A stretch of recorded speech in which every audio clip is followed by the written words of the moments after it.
you get a placebo alcohol. It has 0% alcohol. Yeah. Do you think you'll end up in bed still? Yes. I'm not saying that is my addiction. I'm just saying No, it's okay. Like you can for just say it's someone okay. who, Just yeah. say it. It's fine. Hi, welcome to Sanity Stop Check podcast. I am Moses Sichach alongside Debbie Mombi, episode 3, Thanatophobia, Why We Love Doing Drugs, and Sanity. If you have a minute right before we start, just hit the subscribe button and feel free to share the podcast to those who would enjoy this type of content. So, Debbie, where to start?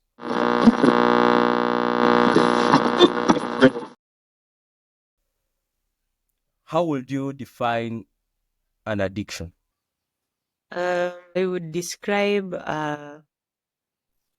it as the inability of someone to control either substance abuse or a habit, and it's at the subconscious level.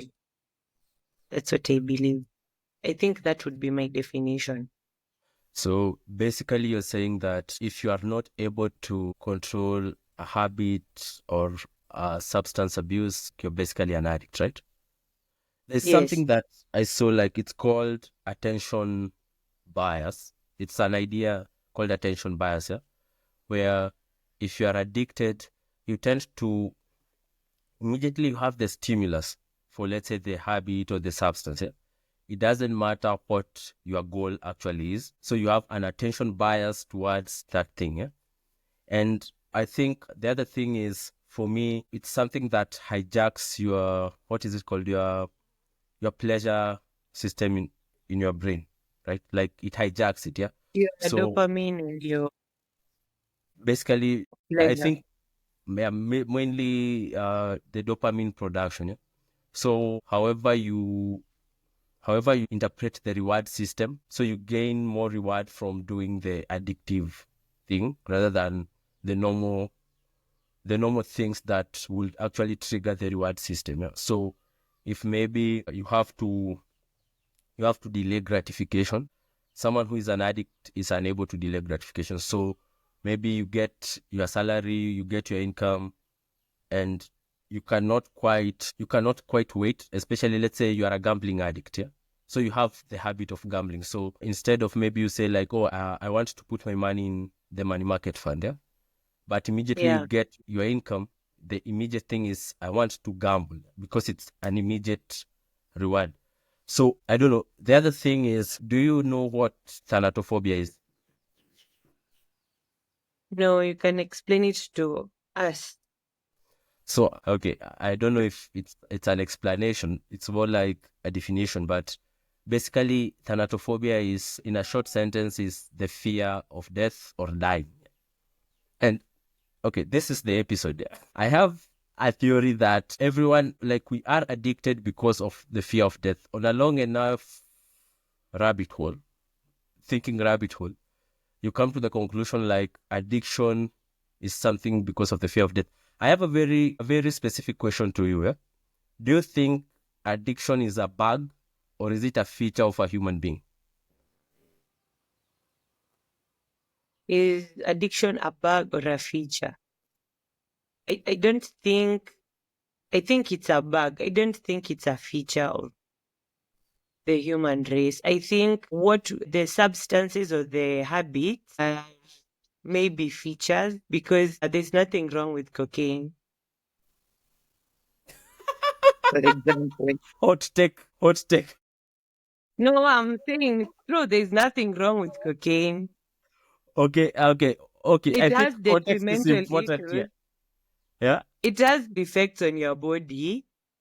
But if today I wake up and I sniff cocaine and I get a high and I decide not to take it again, there's nothing wrong with that. Except, why don't people decide not to take it again? Okay, remember the first time maybe you took alcohol, right? Why did you take it again? Because you can Mm. decide not to take it again. So why did you take it again? Okay, this is very controversial. For me, alcohol is very cultural. Like I saw it everywhere when I was a kid. So I didn't perceive alcohol as a drug. Okay, but also, so you saw it everywhere, so you didn't perceive it as a drug. Yeah? What Yeah, drug? I didn't perceive it as a negative thing. I don't know if that makes sense. Yeah, it does. It does. So I don't know if you.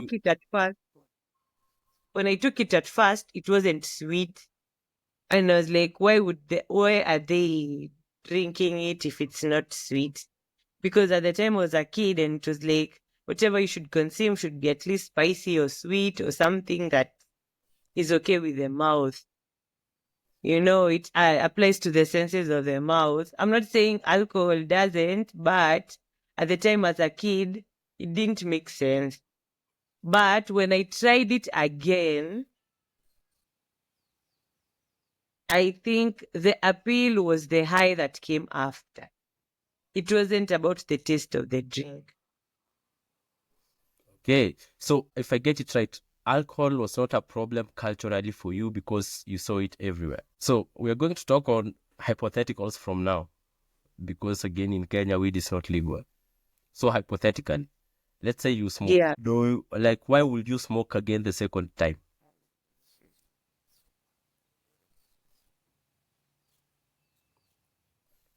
Because I'm still Maybe following the because thread. of Like fear. there's nothing wrong with cocaine, yeah.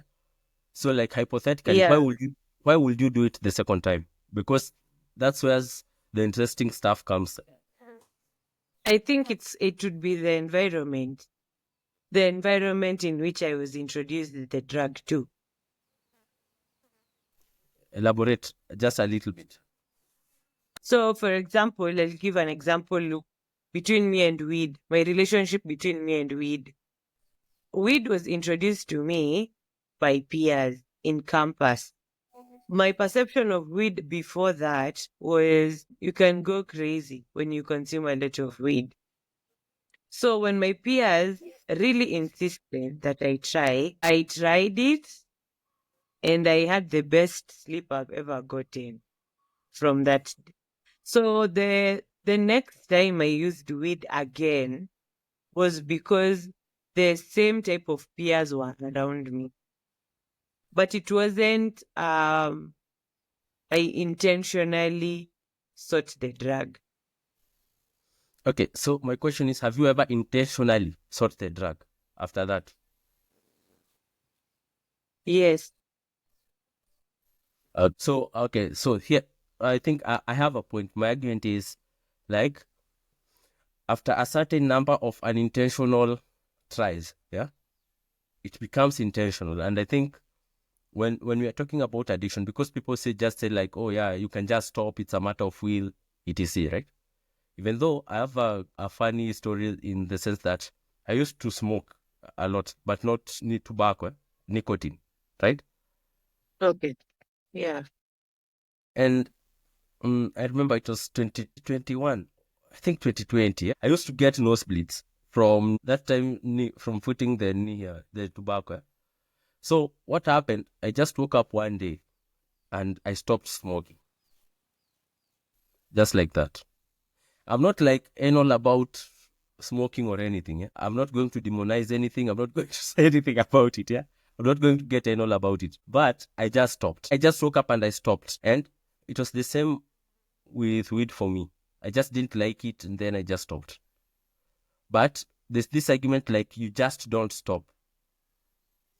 Like it's almost a process because like it means maybe I had disassociated it with pleasure, yeah, in my own mind. Yes. So it was very easy for me to just, moral of the story, I almost died when I stopped Oh no. smoking. It took me like a whole month. Yeah, because I was getting these headaches. It's almost like a constant hangover, not a hangover, a constant sickness that you have. Yeah. But after it went, I was good. Like, just like that. What was the rationale behind you stopping to use the drug? I don't think there was a rationale. Like, I didn't moralize it. Yeah. Because I don't Okay. mind I still don't mind smoking. I don't care if someone is smoking. Like, I don't have any moral attachment to it.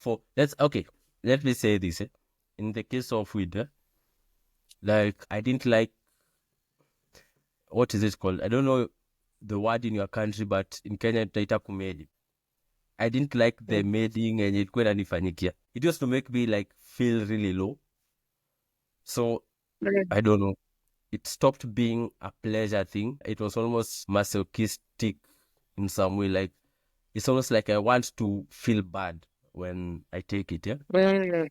So like I just stopped taking it. Just like that, yeah. For cigarettes, I don't know. Like, I just felt it's too much. One day I woke up and then looked at my room and there were a lot of cigarette butts, which were many. I was saying, like, I need to create a sabatwako with the skeleton of the cigarette. Like the butts, this already smoked cigarettes. They were too much. And then like I was just like, ugh, not my thing. Like, I have no reason. I don't know why. I just stopped. I think they were not the drugs for me. Yeah? Don't you think maybe the drugs were not doing the intended purpose? Exactly. That's what I was coming Maybe to. the specific drugs were giving you a specific need. And that's why I'm coming from when I'm asking you, like, do you think that it's the fear of death that makes, because I had asked, okay, before we move too fast, yeah, I had asked, do you think it's a bug?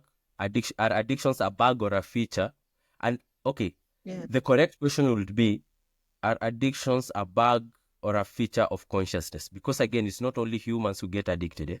There's this experiment where, like, these neurobiologists train rats, like, to hit a lever and then they get a heroin dose. Yeah. So it's not only humans that get addicted. Yeah? It's a lot of animals that get addicted. Yeah? So is it a consciousness feature? Like, is addiction a consciousness feature? Because you said, like, is it a bug I or is it think a feature? So you mentioned the first time you answered, you said, like, I think it's a bug. And I wanted to know why your first answer was, I think it's a bug. so. I'm really curious.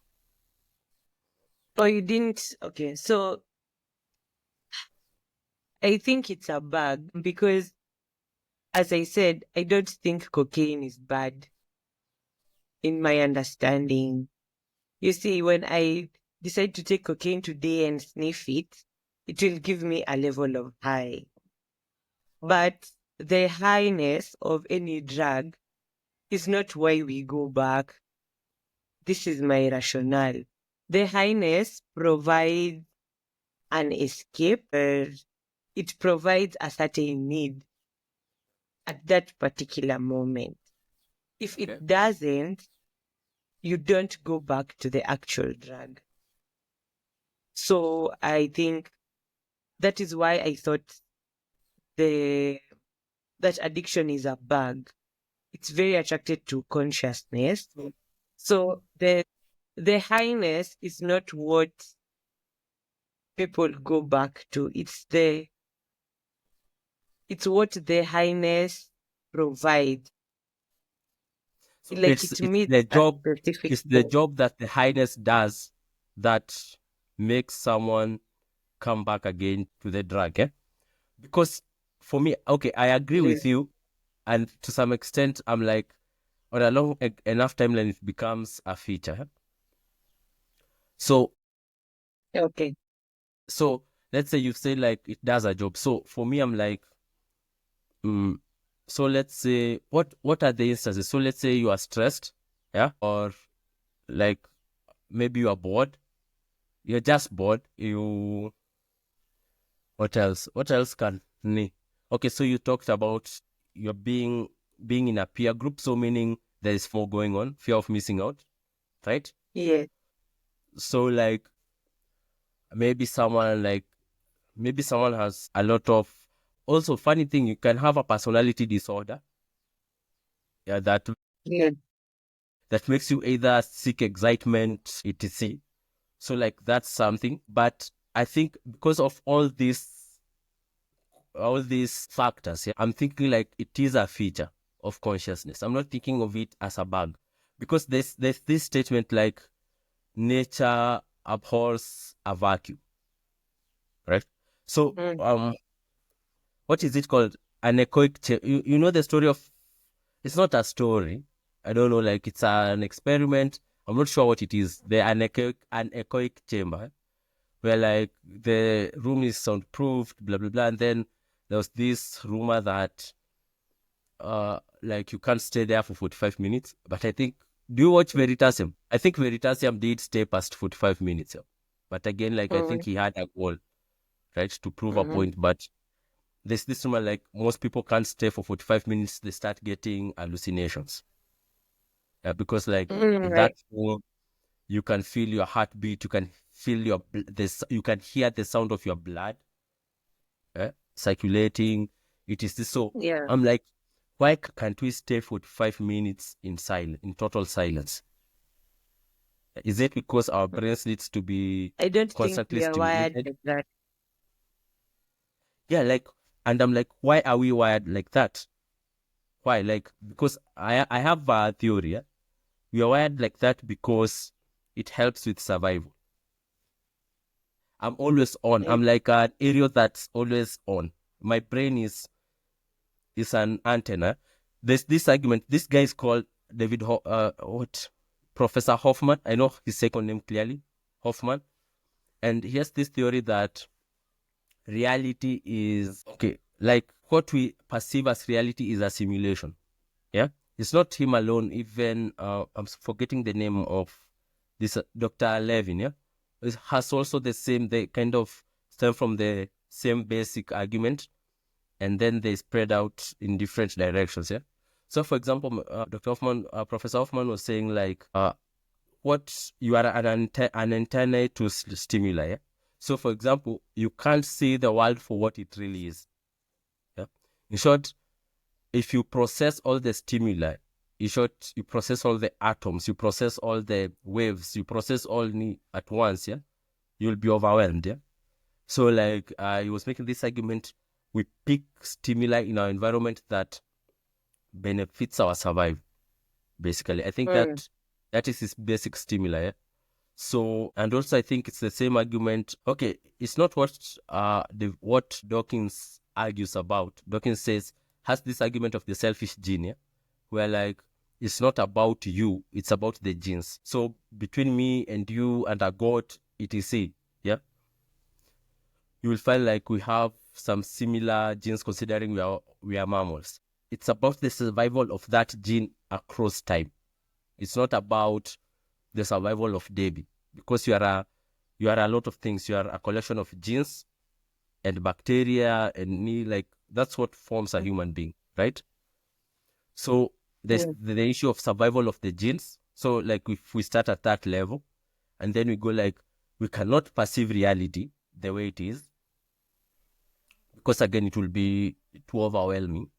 Yeah. And then we have a layer of we are aware, and Mm. that changes so many things. So it's so important that when I'm awake, yeah, I don't miss, my genes want to survive. So I can't miss a stimuli. I can't miss anything, right? So I'm always, and again, let's get historical a little bit. And I'm like, we are not yet at this level of a civilization. It's, let's say, the year, what, 0 BC. What was the year 0? Was it BC already? Whatever, 0 AD, whatever the date, yeah? But I think 0 AD we had societies there. Yeah? Okay, let's We take it did. around what 5,000 years ago, right? And we are in the savannas. We don't have houses. We don't have things like this. So how do we Mm. stay alive? You have to be very aware of your surroundings, yeah? Of the danger Yeah. of food, because again, food is scarce at that time. So like we have to hunt. You have to need in order to eat, and that's a very different environment. You have to run for hours chasing an antelope, because again, like you're not faster than an antelope, but because you sweat, you can outlast an antelope. So I'm like, because of that, yeah, we needed to be on constantly. Yeah. And if you look at, let's say, animals like dogs or cats, they sleep a lot, right? In short, they need to switch off. Like, so long as they are awake, they are on, and they need to switch off. So if you Mm. have, I have a dog, so when she's awake, she wants me. If let's say I'm going for a walk, I have to take her with me. It gets her so excited, like it stimulates her mind. Yeah.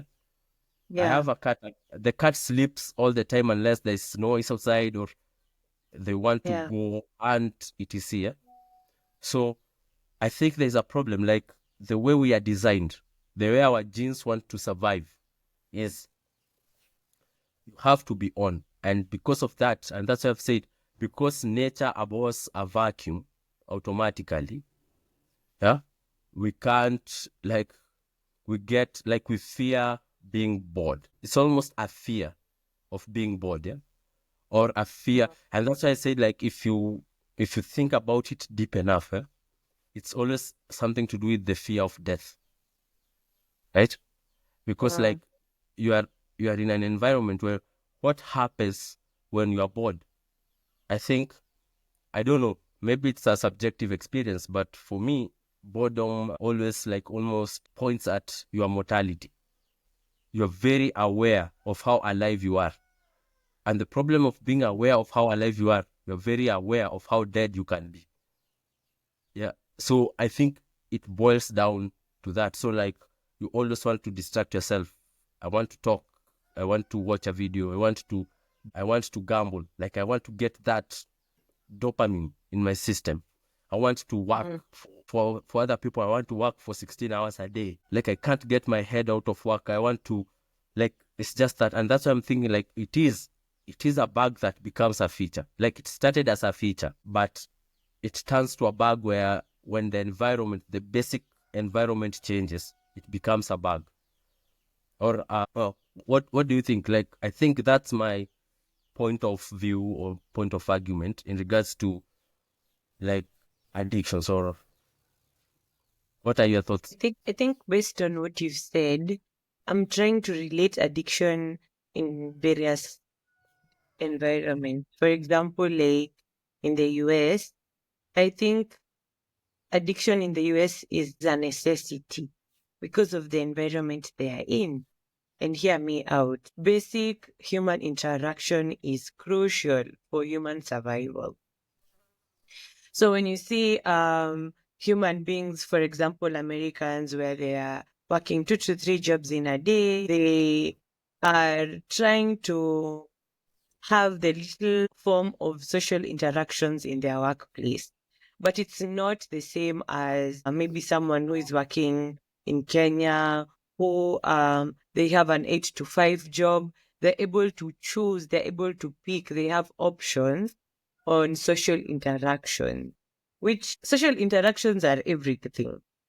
That's where inventions are made. That is where conversations are started. You see, but I think when you compare the two environments and what the information you've given, it actually proves the fact that it can be a feature. For example, in Kenya, we get to see this Dunda culture. How do you explain Dunda culture to an Kenyan? I think the simplest way for someone who's not in Kenya is clubbing, sherehe. Clubbing, yeah, Like yeah, we like to party, yeah. Like it's a party nation. Like, that's what we do. yeah. We like to party a lot. It showcases how the 8 to 5 jobs are still, they're still jobs and we have social interactions, but they're not personified social interactions. So we tend to overdo it. But why is it that it's the same scenario, but on different scales of addiction? Because when You're you look at frozen. Americans, for example, and the level of addictions, hey man, Americans Maybe you have disappeared diverse for a in minute. terms of You disappeared pardon. for a minute. So you were saying that we tend to overdo it. So like from that point, I kind of lost you. Oh, I just said having a job, 2 to 3 jobs are yes, you're having social interactions, but they're not personified to who you are. They're not personified social interactions. In short, So you are playing there's a a role, level of right? It's misery that like is there. you're playing the professional role of the job description. That's who you are at work, right? And actually, Yeah. and that's why I say, like, you remember in the first episode, we were talking about prophilicity, sincerity, and authenticity. You remember? Yes. So I think jobs have kept the sincere roles awake, still alive. Yeah? People are very sincere at work. Like, in short, I have a role. So every time, let's say I show up at work, if it's in our field, I'm a producer every day. But I cannot be a father. I can't be someone's child. I can't be someone's husband. I can't be someone's friend. Yes, we have people at work who we are friends with, but and that's why it's described that like that, like people at work who we are friends with. Yeah. In short, like the relationship transcended work. So like it's not about Yes. work anymore. But at work you play a sincere role. And funny thing, yeah, people in Silicon Valley with their offices with games, etc. Like the type of Silicon Valley we see in film, yeah? Like, do you think they were trying to get authentic roles at work? Like you can play, you can have fun, you can, so that like maybe the increased productivity, you stay at work long hours, you don't get depressed by the work, etc. But okay, you are Exactly. making a point. I just cut you off Yeah. because I thought of that. So Yeah, like I think we were just changing the work setting because the work setting was really influenced by industrialization and like factory working.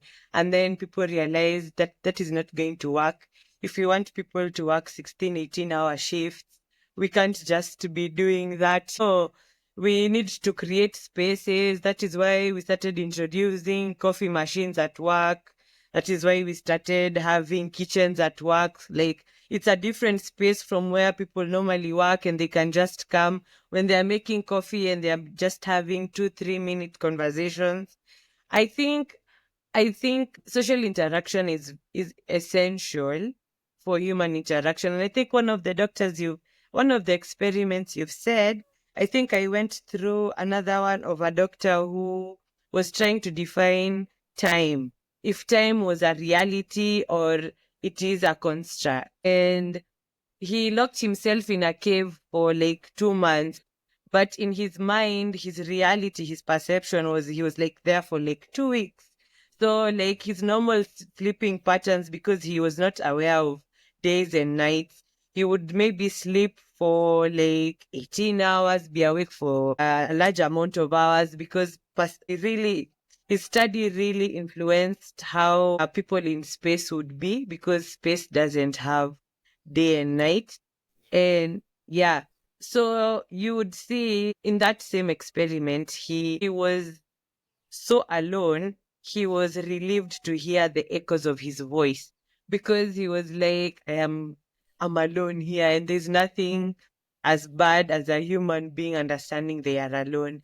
So him talking to him, he would talk to himself in the cave, and the echoes would be a sense of relief because he would feel like he was not alone. So that's why I'm saying, based on what we had said about if addiction is a bug or a feature, literally. I yeah, I think in different communities it is a bug, in different communities it is a A feature. feature. Because It on progresses that like point, that. yeah, because you've brought a very interesting point. Addiction is cultural. Yeah. Like Yes. what you define as an addiction is cultural. Yeah. So because I saw what is it called? This British comedian guy, Jimmy Carr, and it Okay. was it was in an interview. I think it was with Chris Williamson, yeah? And he said that he was talking about addiction, and he said like the the cure for addiction is not sobriety, it is purpose.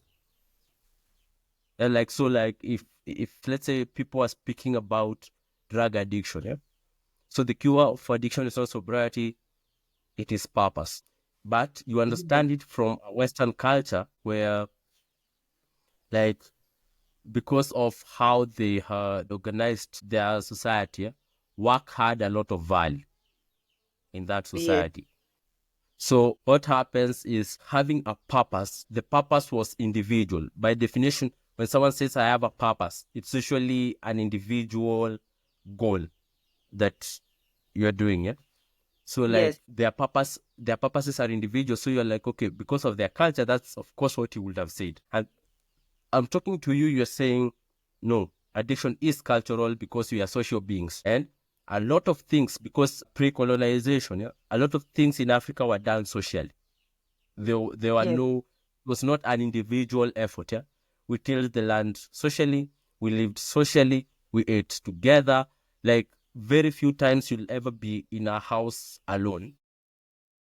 Yes. And actually, the funny thing I've seen, yeah, like around Kenya, um, when you walk up to around upper middle class homes, I've noticed an interesting pattern. Yeah, when the parents build their home, they build homes also for their children in that same compound.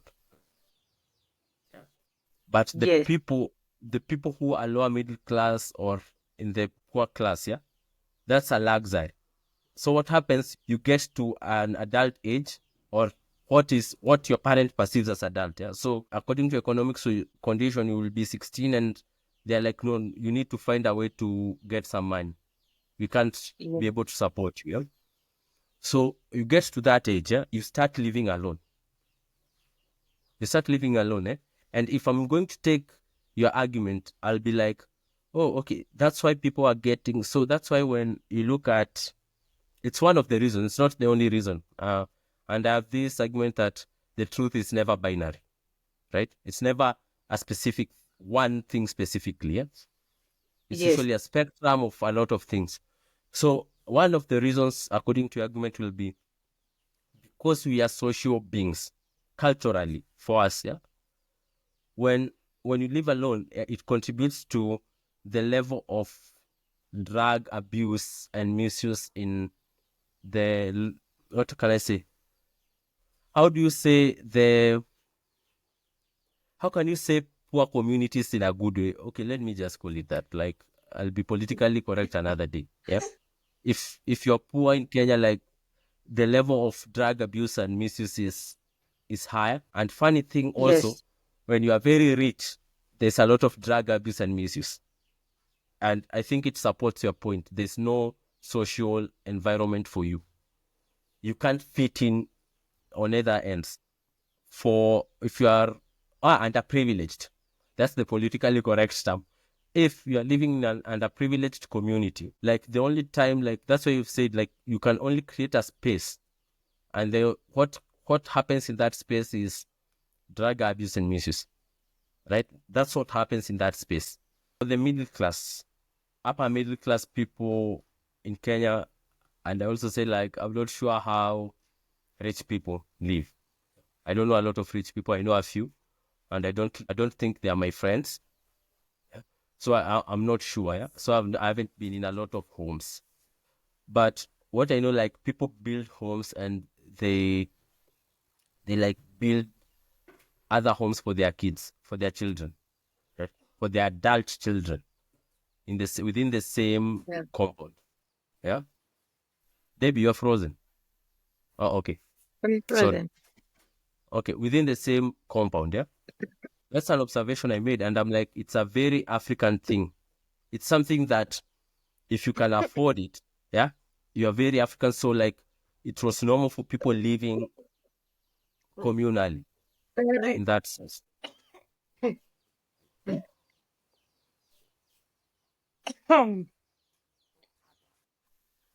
Imagine ukikufa kwa streaming. That sounds. Yeah. Okay, my point was, when you are underprivileged in Kenya, like you don't have that luxury, so it robs you of the immediate social safety net you have. So like I say, like Yeah. this has to be one of the reasons why, like, there's a lot of drug abuse, misuse in these communities. Like one of the reasons, it's not the only reason. And because of that, like automatically it creates an economy where drug dealers and other what can we call them? Social evils, uh, Yeah. other social evils can occur, right? Because like if people depend on drugs for for their social well-being, to have that community. Yeah, and I explained because like when you are 18, your parent can no longer support you. You have to go out. You are on your own. Yeah. So you are depending on this for a social community, on this community you've created to have to satisfy that social need you have. Yeah. Yeah. So like you've created need. So the people who are selling drugs are making a lot of money. Of course, where there is money, there is insecurity, especially in an environment where people don't have money even to buy those drugs. So again, like I think it cascades in a way into that. Again, you come for the people who are extremely rich, and then it's a very common thing also.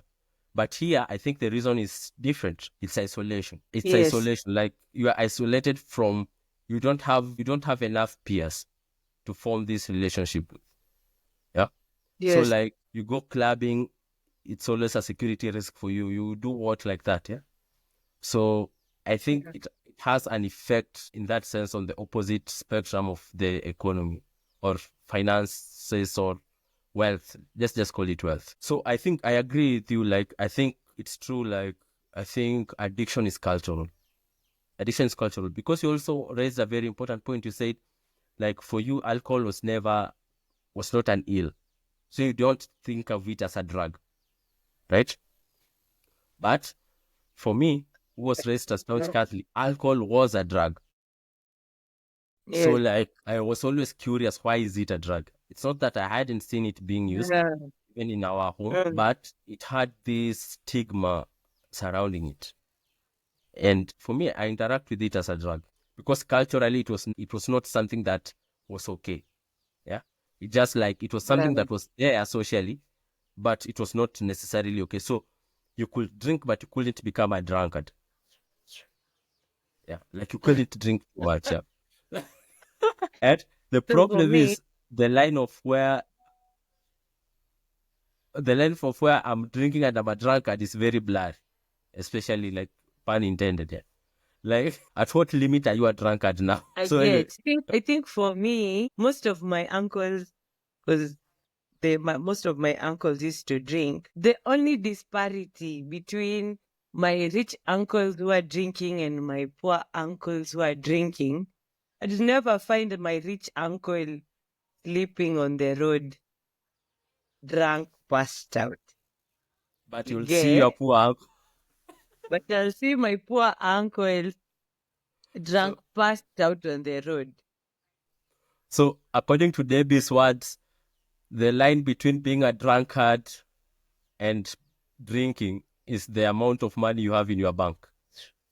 Yes. But you are very, by the way, you, there is a And point because if you look for some of the reasons why people drink, yeah, like let's say yes, you're more likely to be exposed to stress if your finances are off. Like yes, when you're having financial struggles, you're very stressed. So again, like also because of that, you're likely to overindulge. But I don't think the yes. overindulging. But yeah, you're likely to overindulge. But also, you don't have the safety net after you overindulge. So like Yeah, but you're likely to you see the overstay. rich uncle, yeah. You see, the rich uncle Sichach has a lot to lose. So him just drinking, there's a level of control that he needs to have. The poor man doesn't really feel like he's even worth it. He doesn't feel like, he's done much in this world. So it's easy to discard yourself. I don't know if that is the reason because Oh, okay. I'm trying So to you are think. saying Jimmy Carr was also right, yeah? Lack of purpose. Yes, So yes, you don't have anything to occupy you. So what occupies you is how inadequate you are as a person. yeah. And So to starve off escapism. those feelings, you are Yes, drinking with other people yes, who are also inadequate. yes. So you are likely like to overdo it, right? Okay, so do you think that's why also like religion is big when you are underprivileged, when you are the poor uncle?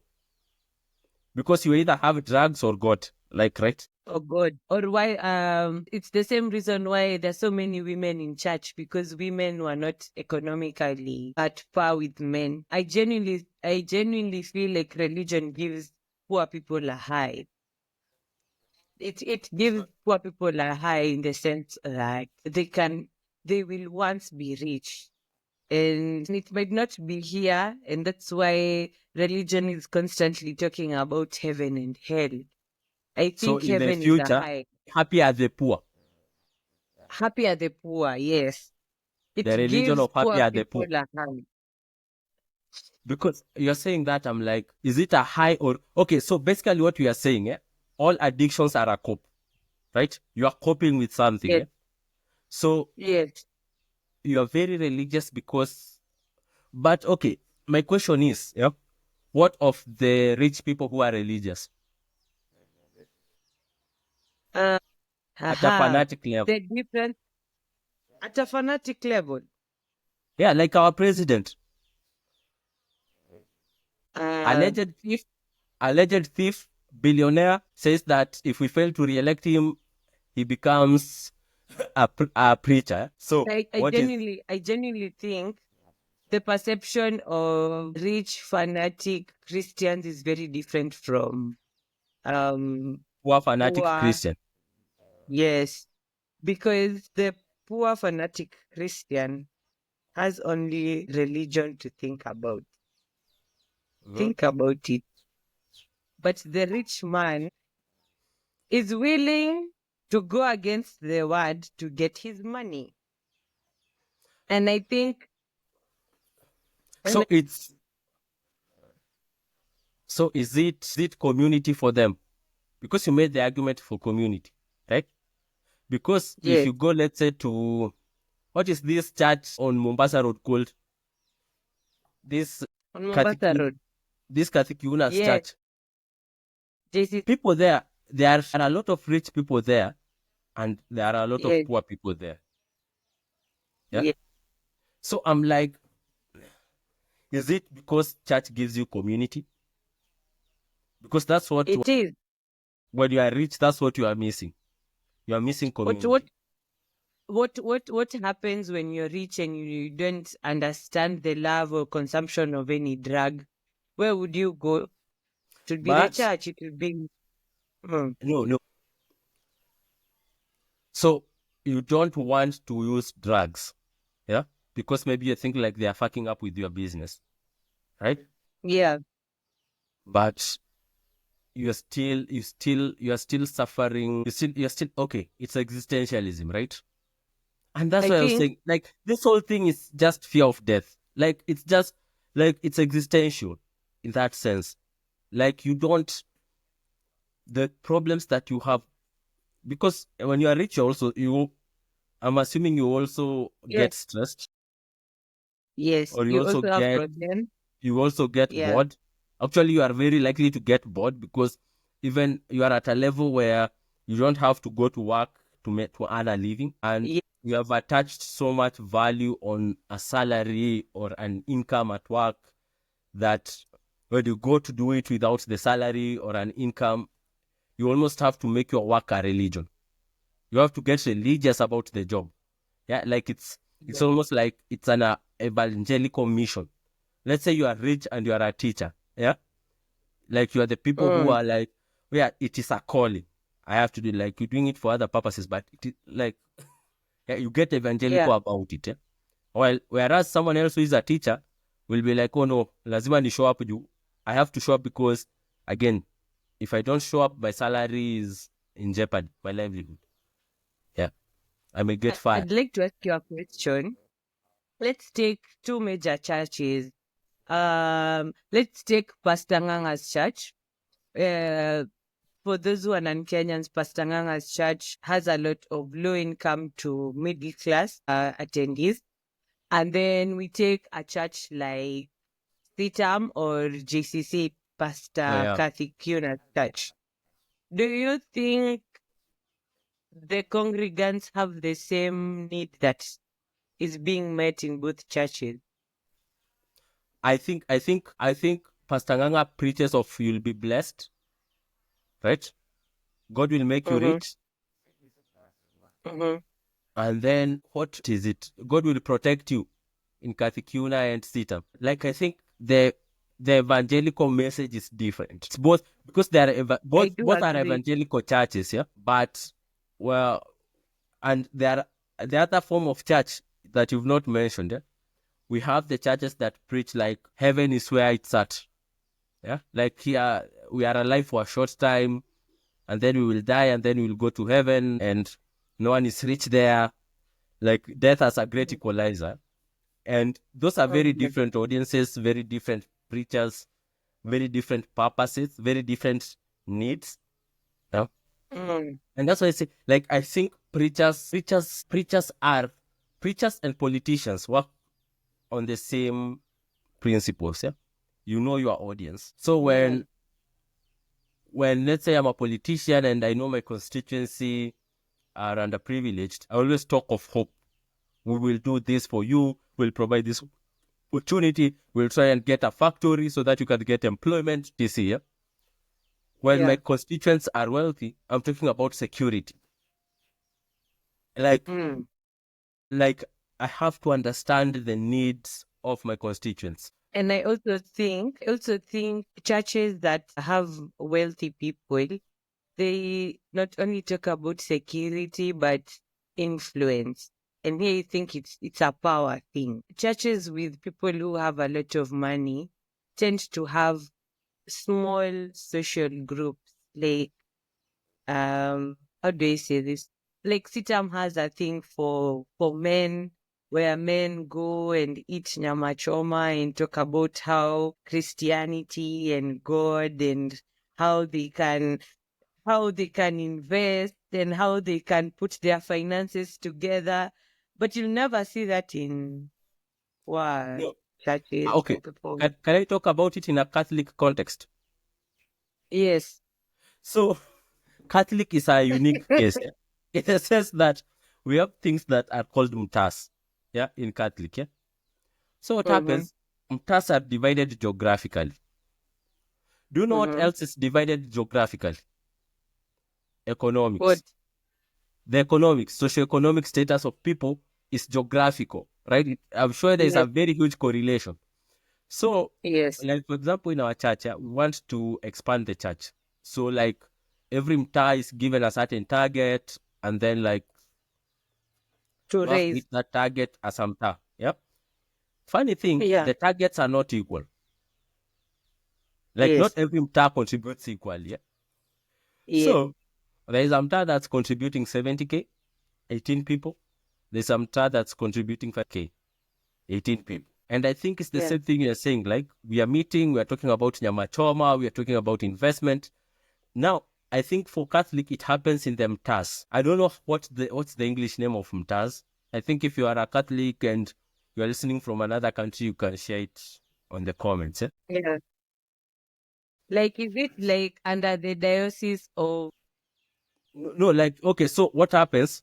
So you have a diocese. A diocese covers a region, yeah, and then you Yeah. have a parish, yeah, Yes. and then Mm-hmm. when you are in a parish, the parish is divided into areas of mtas, like so small communities of people who like maybe on a weekday Harvey. you have a mass. In short, like that's the purpose. I think that's why let's say churches are very good at organizing Yes.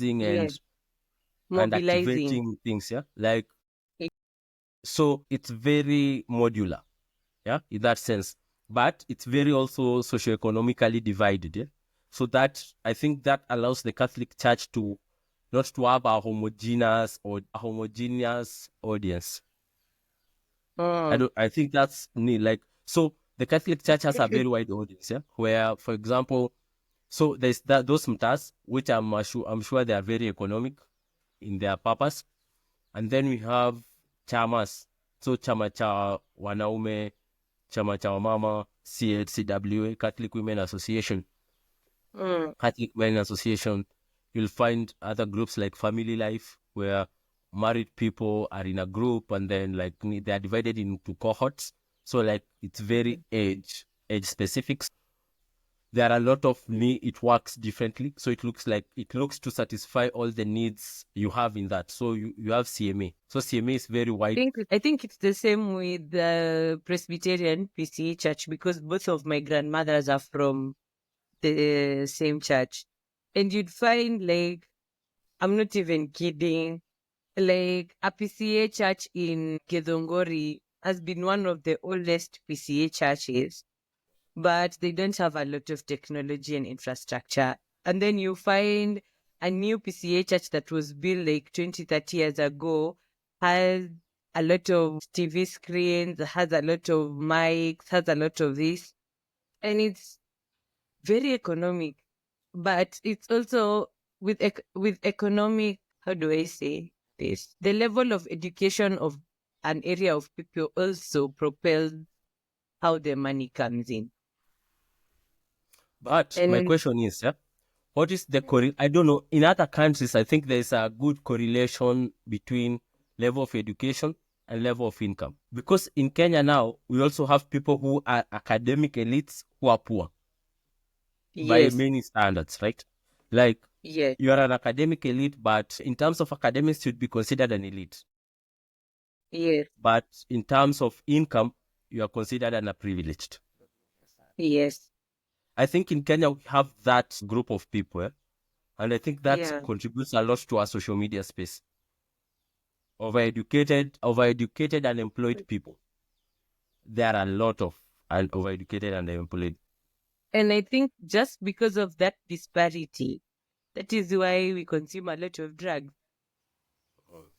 That is why we have a lot of, because we understand we are not earning the way we are supposed to earn. Yeah, like it's And the almost like people who are earning do someone not stole have your the dream. capacity. Someone stole your Yes, dream, and you know who stole your yes, dream. yes. But I'm like, I think in this country, we need a better system. Like, it's too much. It's too Mm. much. And that's why, like, just getting back to addictions. So, do you agree with me that there's a fear of death element involved in addiction, or is that just a bullshit theory I'm trying to get views with? No, I don't think it's a bullshit theory. I think it is an element to it. I guess maybe some of our audience would disagree, but I think death here doesn't mean dying physically. It can also be dying socially, dying emotionally. I think they're all aspects of death. Um, so I do agree with that statement. You should actually make you should actually make a study, find someone who'd fund that research and fund Of that study. the relationship between death and addiction, fear of death and addiction. But Yeah. don't you think that research is quite abstract? How do you concretize it? How do you make it concrete? Like, how do you make it tangible? Because the idea of death is actually very abstract. Because, like, as a human being or any other conscious animal, yeah, any other form of consciousness, like there's no way to understand what death is. We don't understand nothing. Even when I ask you, Debbie, what is nothing? Because we associate death with nothingness, right? So like, and Mm, that's why in previous episodes you were saying, like, I was saying, I think it was me who was saying that, like, we have found a way to not die. Yeah. So when you have mm, religion, you don't die. Like, because when you die, you either yes. go to heaven or to hell. Either way, if you are a good person or you are a bad person, you don't die. If you are being Mm, reincarnated, you are not dying. You are just being yeah. recycled. Your soul is being recycled in the life ecosystem. Yeah. Let's say very few people who are pure atheists, yeah? Atheists die, but also I think like a true atheist dies in the sense that since they don't believe there's a heaven, yeah, and I think a lot of true atheists are not vocal about it. They don't need to argue. They don't need to. Let me, yeah, let me ask you a question. Don't you think the the escape of death for atheists is their belief. Oh yeah, like I think it's for me. This is what I think. I don't know if I'm an atheist. I'm not. I don't think I'm an atheist. I don't think I'm a Christian. I used to say I'm agnostic, and I still think I'm a very specific type of agnostic. Because maybe we'll talk about this in another episode. But let me just preempt a little. There's this thinking that I have that yes, God exists, but God mainly exists anthropomorphically. Like I don't think God would exist without people. It requires consciousness for God to exist. Yeah? And the Yeah. way I think the way the world works, yeah, I think there's something like a general. I agree with Kalyang a lot. Like we have a unified subconscious. There are things that, as a Yes. human being, all of us know. We know it subconsciously, and we share that thought, Yeah. all of us. And because we have a shared consciousness to some extent, and I really think we do have a shared consciousness, yeah, that means Mm. we share a lot of values, we share a lot of fears, we share a lot of struggles, Mm. we share a lot of ideas. So, uh, once, let's say, if we look at the way human beings, the way civilizations grew, I think you can argue that, well, yeah, like everyone maybe had a spear or had a knife, a sword as a weapon at some point, despite the lack of trade. It was not a global village then, right? But we all developed Yes. these technologies, all of us. It's just Mm. that some areas developed faster than others. And then once we got the ability to get around continents on ships, like it changed a Yeah. lot. Now we started like trading technologies, etc. Yeah. And then we got Yeah. electricity and everything is flattened. Yeah? But Yeah. I think because like human civilization, that's why I'm saying even ideas, yeah, we share a lot of ideas. So I'm like, yeah, there is God, but I don't think he exists the way like we imagine he does exist. And also I've said it's not by mistake. To be honest, like what the attributes that people Give God. attach to God are very masculine. God is order. I keep saying this. I'm not saying that the feminine is weak, yeah? Because the attribute we attribute to femininity is nature. So mother nature, right? And nature is Mm. vicious. But also nature is chaos. Like nature is the natural, like really, yeah. So I'm like, it's the Yes. balance, it's the yin yang of me. And that's why I've said there's no way God is a woman, yeah? Because of the traits that we attribute to God. Even to feminine gods. Like even when you look across history, the feminine gods were very masculine in some sense. They had the order trait down pat. Yeah, they were very structured, logical. They really like, uh, and that's why I've Yeah. said because gods are so logical. Yeah, I think just that fact makes them anthropomorphic. Yeah. They are dependent on Mm. human consciousness to exist, and because a lot of laws are created from that, stemming from especially the Magna Carta, a lot of laws that we follow now, a lot of cultural norms have a religious attachment to it. I think it's Mm. hard to live without God. So when people go to church, I go from time to time. And that's why I've said I'm agnostic in a strange way. Yeah. And I really Yeah. do believe there's a lot of power in being a human being. A lot. Yeah. Someone who is a creationist will argue like, oh no, human beings can't create. Yeah. But But every we day do of my create. life, human beings create every Mm. single day. And I keep saying the fact that you can use a smartphone right now. Huh? If Yeah. someone from the year 1800 came and saw what a smartphone is, they will just die. Like Yeah. there's no way to to reconcile the dissonance that they'll have. Mm. Because what do you mean you can talk to anyone in the world? And you can Yeah, like see them. yeah, and you can see them on like what do you mean? Oh, Yeah.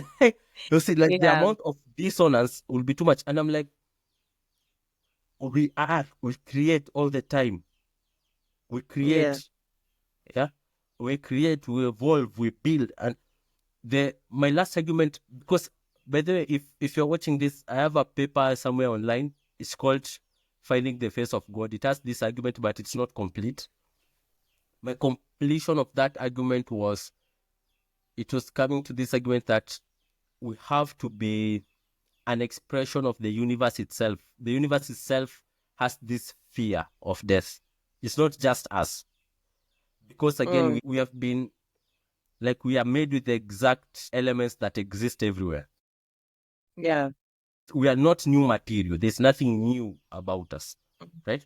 But I think it's that fact that anything conscious can't help but create itself. So the universe has made this us, and then for us, like, we are not, it's almost like we are not cracking the problem fast enough. We are not getting there. We're not getting the point. We're not evolving fast enough. So what do? Mm. We create AIs, right? We create ourselves again, a faster version of who we are, a more efficient version of who we are. And I'm Of certain who you are. AIs will create another version of them, a faster, more precise, more. I think there is a hierarchy of we have to create ourselves. And that's why I think I told you one day, like, human beings can't help but extend themselves. There's this argument. This is a very McLuhan argument, Mm-hmm. in his book, Understanding Media, where he's making this argument that the book is called And Extensions of Man, right? Mm-hmm. So, like, basically, okay, let me bring this argument from the start. Like, he says that you can tell the main technology of a kingdom according to the medium that they used, right?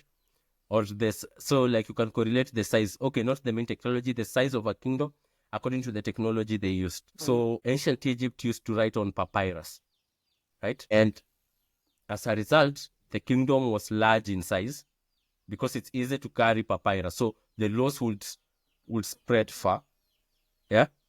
But again, because it was written on papyrus, the kingdom did not last for long. Mm. Then you have the Mesopotamian Empire, where you have Mesopotamia, where the cuneiform was written on stone tablets, yeah. So the kingdom couldn't grow large because it's heavy, but it stayed for long. That's why we have the Hammurabi laws. Hammurabi laws, they have affected our new laws up to now. That's how Today. long the Mesopotamian legacy has existed, yeah. No.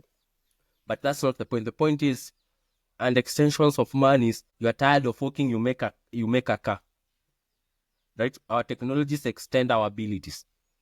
You're tired, like, you don't, what can I say?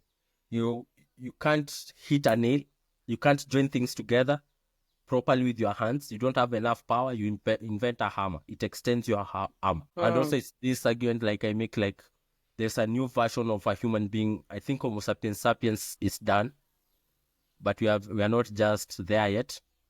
We have something like I call, like, Homo sapiens cyborg, like, because sapiens means the same as a cyborg, but not in the same sense. Yeah, like, because Mm. I was saying that because we have managed to integrate what I'm forgetting, Dr. Vaveki calls psychotechnologies into our thinking. So, example, we have the alphabet, right? Like, immediately humanity got the alphabet system, the ABCD 26 letter, the 26, the alphabet, yeah. The level of development globally just went up exponentially. That's a psychotechnology. We have what coinage, yeah, because coinage, that's simple mathematics. We can now equate, let's say, a cup, this cup with a certain amount of Kenya shillings.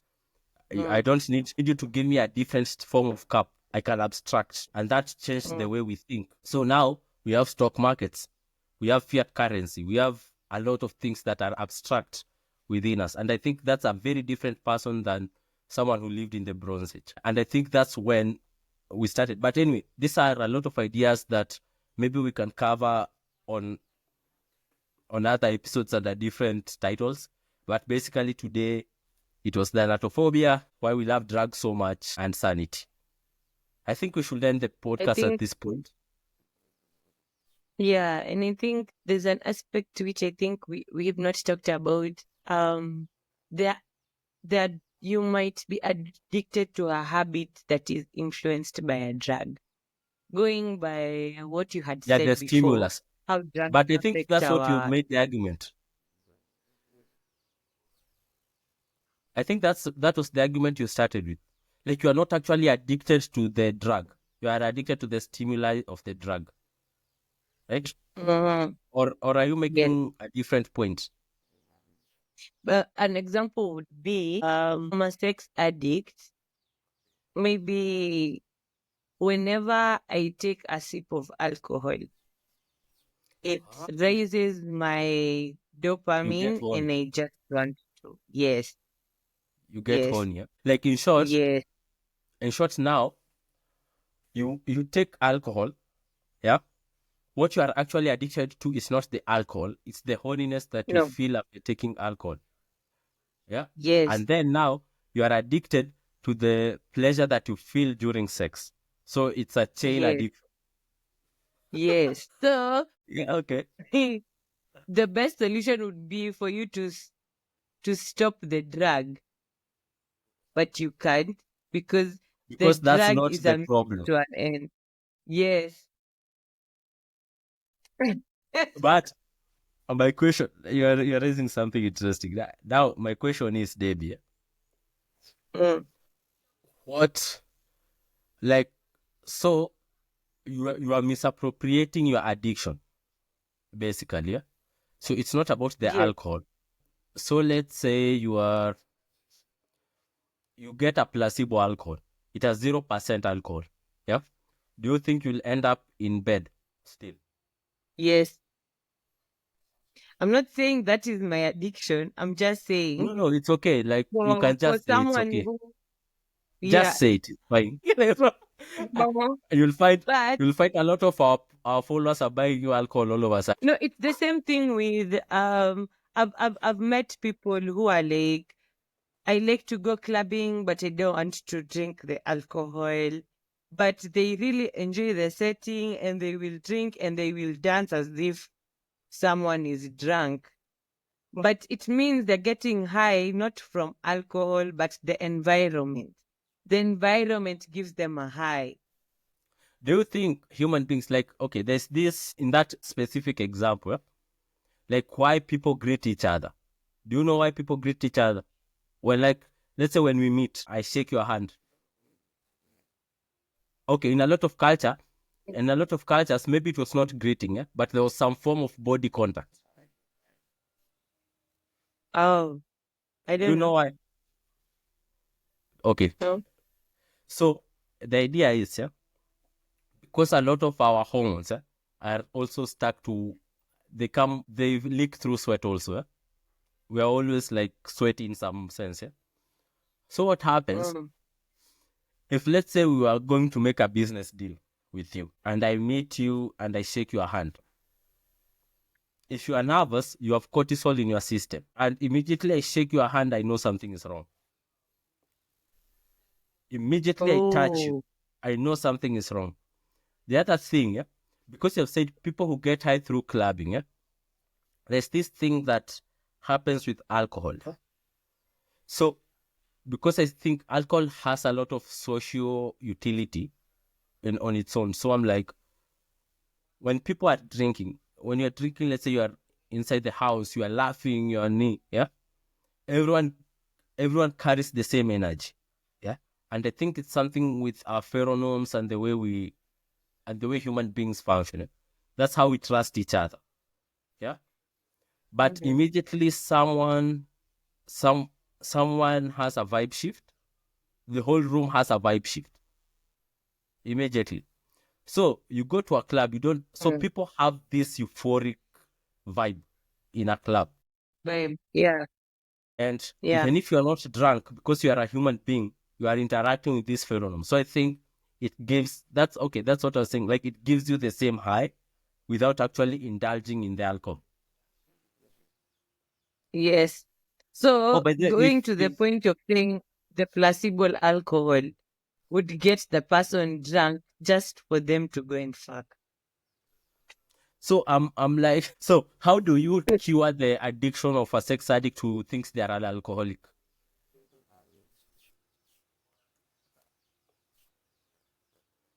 We would need an expert on that. You know what? Like when you get to mid season, yeah, when you get to episode 6, yeah, we'll have episode Yeah. 7 with like 2 therapists, and then like we'll Who go will through answer the questions we've been having? yeah, like we'll go through the episodes, and then like we have a conversation with them about those specific topics. Yeah, because we've Mm, been asking a lot of questions that need people who are qualified for that. Yeah. mm, And I think a lot of things we do in this podcast like are very psychology leaning, yeah? Not philosophy, even psychology yeah. leaning. So I'm like, we need to get a psychologist here. We'll do it mid. ASAP. We need no, not ASAP, mid season. Because by the way, guys, if you follow this podcast, yeah, it's Debbie's fault. If Debbie wanted, we could be doing this episode daily, this podcast daily. But because she's a sex addict who thinks he's an alcoholic, it can't work. Oh my God. Yeah, buy me a lot of alcohol. But then you can buy her alcohol by joining the memberships. Just you have a membership tier for $0.99. If it's in Kenya shillings, it's around 130 Kenya shillings. So please support Yeah. us, buy us alcohol. We are fine with it. But baby, Yeah.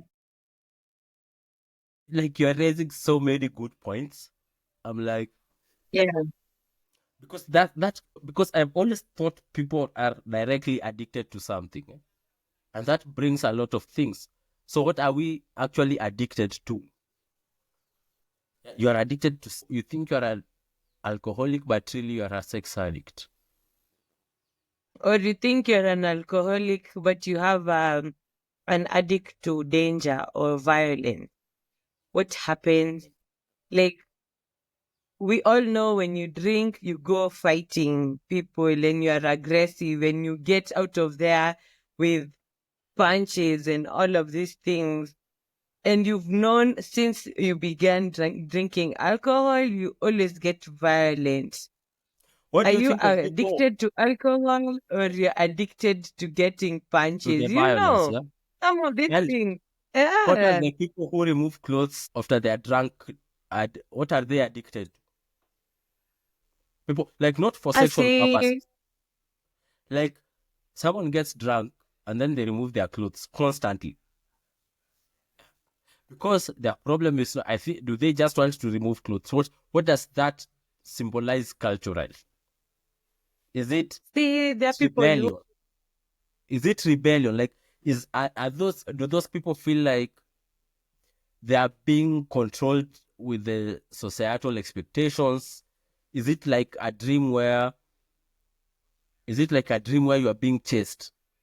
Is it the I same? think I think it's the same thing that I've seen it a lot in Asian countries where people just flash you. Like they walk up to women and then usually they're men and they just flash themselves and then women just run away. I think it's maybe one of the points we did on the previous episode concerning removing innocence and The death of innocence. the death of innocence. Yes. Is it the Because death of why their would you? innocence or the death of the world's innocence? I think the death of the world's innocence. Because, like in high school, I'm not going to mention which high school I went to, Mention but it was Debbie. a school in Nairobi. But hey, guys, just A check very Debbie's school. LinkedIn. We will know what high school she went to. It's on her LinkedIn. Because the school I was in, okay, let me just say it. I went to State House Girls. So the next, across the road was University of Nairobi. And there used to be this guy always Saturday in the morning when we were doing our chores, he would just run around the school, especially near the hostel area, and he would remove his clothes and he would find so much joy. hearing girls quacking and screaming. Because he would do that on a like it was never any other day of the week. It was always on a Saturday. I don't know if this man was working Monday to Friday. I don't understand it. But it was always on Saturday, just before we went for breakfast or just after. I can't remember. So by the But it was he in fits between the that time. definition of attention bias the best, right? It's something you do even when it's Yes, against your best interest, right? Like, yes, why would you do that to underage girls? Okay, like yes. even to overage people, why Why? would you want to do that? Like, oh man, like why? And I'm like, I we need don't know. to solve a lot of things about the condition of being a human being, because I think it is a condition. I think we were just cursed by being conscious. Consciousness is a curse. Like, there's no good way to describe it. Mhm, Because I always see human beings as a colony, right? Like, I compare human beings mhm. to, let's say, bees or ants. Because again, like, if you look how we live, yeah, it's very similar. We build tall things with mud. We can call it stone, but Yeah, with earth, yeah. They are very defined shapes, very defined structures. We are very yeah, cooperative. Even when we are individuals, we are very cooperative. Yeah. So example, like, yeah, if, and that's why we have like jobs. So there are people who are mm, warriors, so they are soldiers, etc. Yeah. There are people who are natural managerial class. I don't know how it happens. Yeah. And you mm, find these people always gravitate towards leadership, things like that. Yeah. And then there are yeah, people who are worker bees. Yeah, they like technical work. They like to build something and they see it. I built this. Yeah. It has hierarchy, of course, even within that. But the only way I think we differ from bees and ants is we are too conscious that you are aware that you are also an individual. It's too much. mm, It's too much, and that's why I said, like, we have a hive mind, and that's what I was calling, like, we have a collective consciousness as a race. Yeah. But our mm, individual consciousness overpowers that by far. And that's the curse. So there are always people who feel like, and I don't think it's a specific group. I think everyone, yeah. There are times where societal expectations become too much for an individual. Yeah. And I think that's mm. something that we should talk about, because you just say, like, this guy wakes up on a Saturday, probably he knows that, oh, these status girls, chicks will be children. Let me to not call them chicks, because that's pedophilia ni and itaniletea je shida. Yes. Clothes. And Imagine. yeah, and now it's like, this is my opportunity to run naked. And by the way, if you're not Kenyan, yeah, if you know where State House Girls is, yeah, I promise you that person is not a poor person. I It's want not. to promise you. It's true, right? Like, they're not a poor person. Yeah. State House Girls is near State House, which is basically where the president Yes. resides in. To paint a picture, so the school is near the president's residential area. So the school, the because it was a high school, it's sandwiched between where the president lives and University of Nairobi. Like, you don't like it's so bad, and it's a That's busy not an road. area Like that where, is a very busy road. that's not a proletariat area to live. Man, like, addictions, right? Anyway, like, maybe I have to end this episode now. Like, I Yeah, think, guys, if if you've managed to watch this episode to this point, please find people like you, watch it with them, subscribe. Please yeah, support our channel. You can donate to us by joining the yeah. channel. join. Like there's a membership for $1. It's not even $1, it's 99 cents. So like, please join us. We have other tiers, we have other projects that we are planning as My Life in Poetry, and they're going to roll out through the year. Please support us, join us. Thank you very much. See you in the upcoming episode.